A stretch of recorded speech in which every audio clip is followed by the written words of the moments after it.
Power creep has a lot of disadvantages, but the one that I take most offense with is when I see old school fan favorite weapons left by the roadside, forgotten and dusty. Their only crime? They're not as powerful as the latest offerings. However, today we're gonna be revisiting one such weapon that still packs one hell of a punch and a lot of Tenno simply don't know it exists. Hey guys, welcome back. As always, my name is Leyzar, and today we're gonna be re-diving deeper into the Kuva Drakgoon. As per usual, I'm gonna have an introductory level setup before we jump into the endgame setup with prime mods, galvanized mods, and Riven. We're gonna take this one to steel path, put it through its paces. That said, keep in mind that my builds and guides usually take a more new player friendly tone, simply because I want anybody watching to understand how the weapon functions and how it should be built. So in case you're a vet and you already know most of this stuff, you can either skip ahead or have a bit of patience. And with that out of the way, let's jump into the Kuva Drakgoon. Let's begin by checking out how the weapon handles without any mods equipped. And for that, just a couple of our regular free shots. The Kuva Drakgoon is a shotgun, a projectile-based shotgun, and what you're seeing right now is the flax cannon skin, which is, well, frankly, absolutely insanity. We could have gotten these for free for a limited amount of time, unfortunately not anymore. Check the reload animation on that one. You get to see the projectile in there with all the fantastic details. Now this one can be fired in two modes. In normal fire mode, you just simply tap your button and you're going to be firing these projectiles, these bouncy balls of sorts that, yes, will be bouncing off of surfaces. What you can also do is fully charge a shot like so, and then release the little bouncy balls, which will mean better accuracy, better damage, and better critical chance and critical damage, though the status chance remains the same. Now the fire rate by default, you are... Oopsie, okay. Hold on. The reload is a bit on the lengthy side, even though it's a cool animation, and you only get 11 magazine until you need to use that reload. But let's have a closer look at stats to see exactly what we're dealing with. But you gotta bear in mind that this is a Kuva weapon, so the additional element you're gonna be getting on it will depend on your progenitor, and the roll will depend on how lucky you are, and of course how much you farm, because you can use Valence Fusion to combine similar weapons. So for example, you can farm multiple Kuva Drakgoons and combine them into one to get a higher percentage damage, and you can also pick and choose your element, again depending on your progenitor. I would recommend you go with heat, toxin, or cold depending on your preference and if you know exactly what you're doing. This is a 60% toxin roll for the Drakgoon. Mod capacity is gonna be 80 out of 80 because this is a Kuva weapon. It acts the same as the Paracesis or as Tenon weapons. If you wanna squeeze out all the mastery points you can out of these weapons, you gotta form them at least 5 times, and you're gonna get yourself that mod capacity 80 out of 80, which is more than plenty. There should be no real reason outside of mastery points to go to 5 forma. Normally 3 should be more than plenty, because as you forma, you will be getting that additional mod capacity. As for the arcane slot, you should definitely unlock this one because there are multiple fantastic options, including Shotgun Vendetta, Primary Merciless, and not least, Primary Frostbite. This is when you go for a cold progenitor and simply use that cold to bounce off a Primary Frostbite. It is a way you can build the weapon.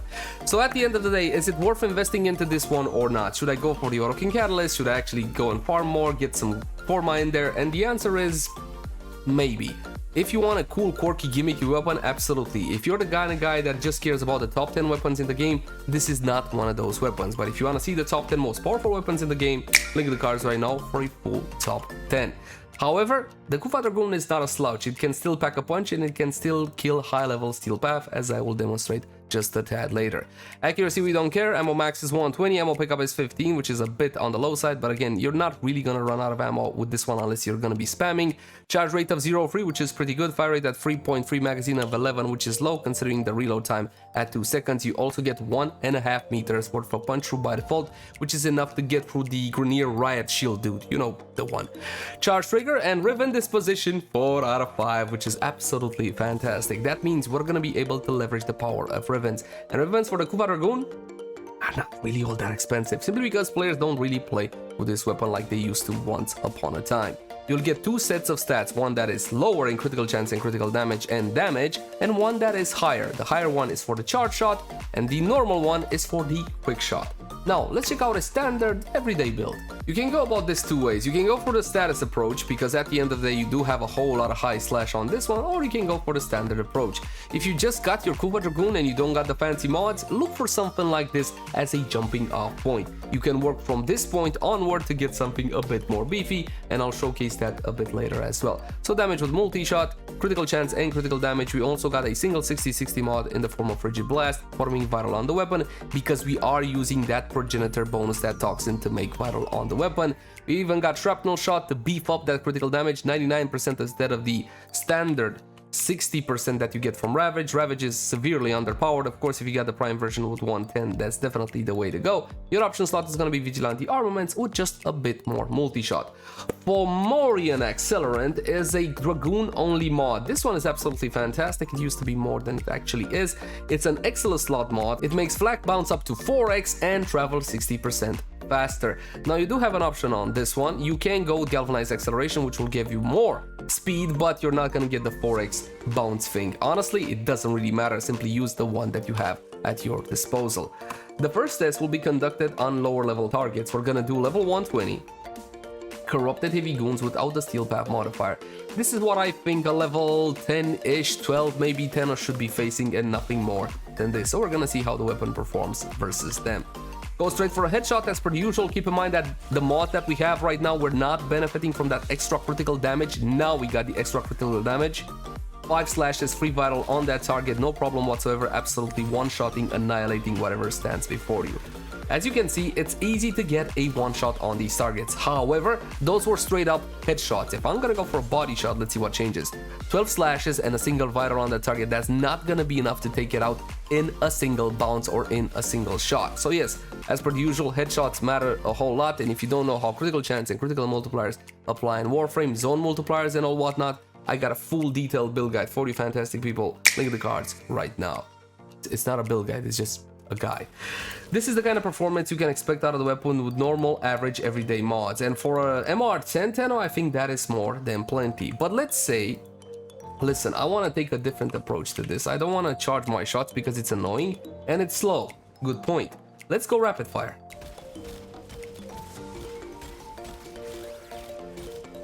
Bounce galore, but is it effective? Well, no, not my friends, not exactly. You can try something like this, but outside of spreading statuses to your targets, I wouldn't really use the normal fire because you're losing way too much damage and way too much critical chance and critical damage. It's just something to spread statuses if you want to use it as a primer of sorts, but then you might as well use the Zero. You guys know the Zero, one of the most amazing weapons in the game, no question. Link the cards right now. So I wouldn't really use it outside of its charge fire mode.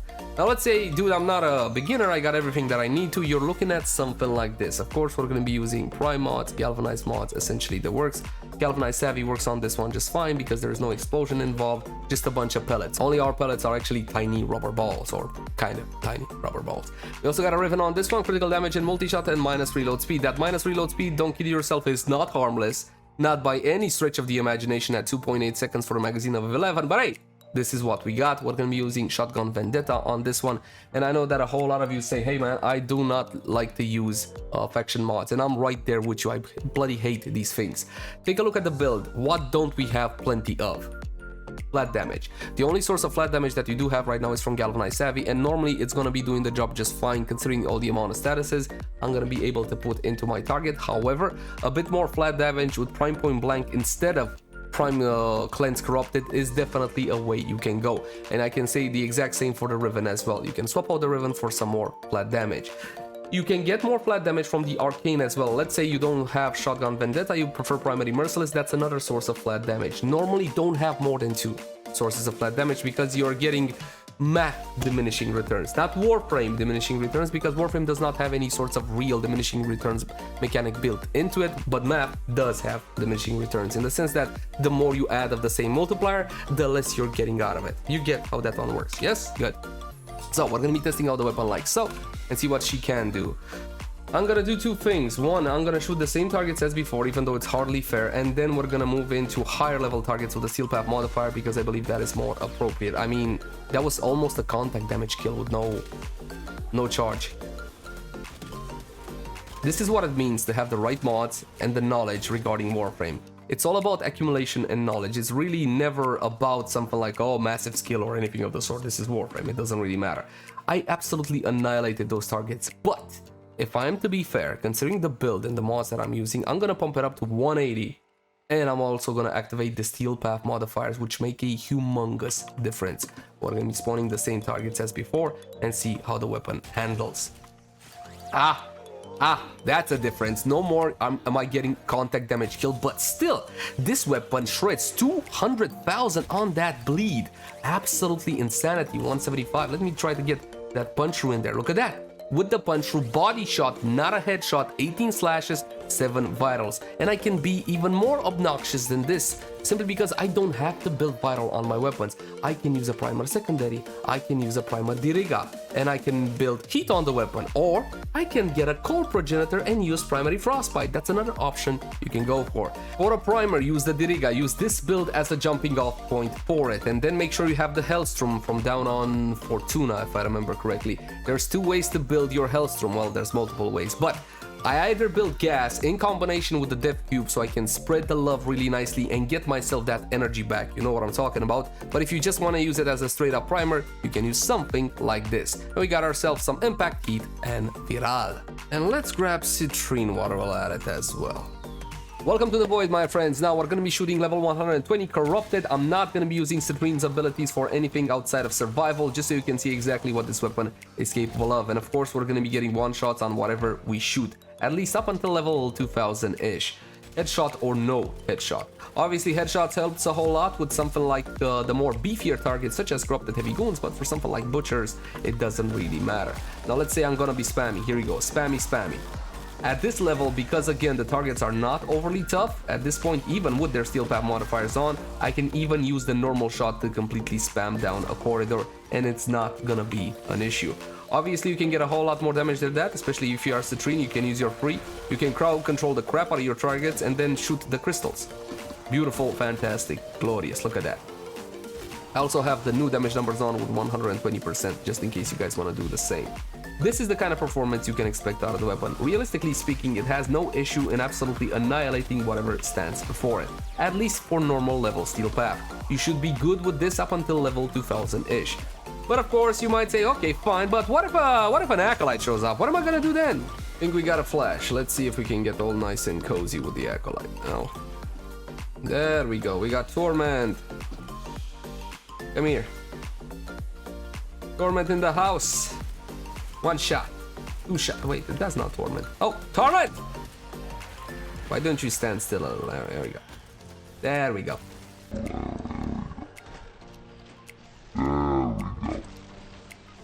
Now granted, I did cheat with Citrine because he kept on moving about, but still, you can blow him up quite nicely. It's gonna take a couple of shots. It's gonna be a 1 shot only if you use something like Citrine to make him stand the frick still. Now, let's draw some conclusions together with Lady Mirage Prime. Is the Kuva Drakgoon one of the best weapons in the game? Definitely not. Can you live without it? Yes you can. You see, this weapon is far from being one of my top 10 primaries of 2023, simply because it cannot stand toe-to-toe with incarnate weapons. However, this does not mean it's a bad weapon or a weak weapon. It's fully capable of one-shotting high-level targets without any issue whatsoever. It can take you through steel path, anything, so if this is the gameplay style that you enjoy, 100% go for the Kuva Drakgoon. It may not be a top 10, but it still packs one hell of a punch. As always, my name has been Leyzar. Thank you guys so much for watching. Like, favorite, share, and subscribe only if you enjoy the content. If you got any feedback for me, I would love to read it in the comment section down below. And if you love the content, consider supporting us via Patreon. There's gonna be a link in the upper right portion of the screen right about now. I'll catch you guys in the next one. Bye.